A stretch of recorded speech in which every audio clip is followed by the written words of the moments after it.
অ্যানুয়ালের result হাতে বাড়ি ফিরল ছেলে। মা বলল, কোন পেপারে কত নম্বর পেলে? হিস্ট্রিতে মম 84, ম্যাথসে 90। মা বলল, fantastic, just like a hero. সায়েন্সে dad, not so fair, only 69।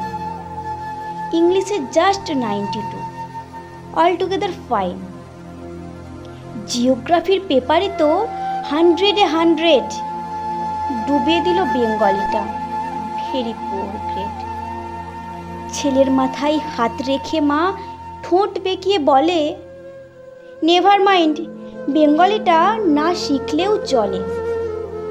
বাবা বলল, বেশ বলেছ বঙ্গমাতার কন্যে, বাংলা টাংলা আমার মতো অশিক্ষিতের জন্যে। বিদ্যাসাগর, রবীন্দ্রনাথ নেহাত ছিলেন বোকা, না হলে কেউ শখ করে হয় বাংলা বইয়ের পোকা। মা বলল, চুপ করো তো, ওর ফলটা কিসে? স্কুলে কেন বেঙ্গলিটা পড়ায় না ইংলিশে?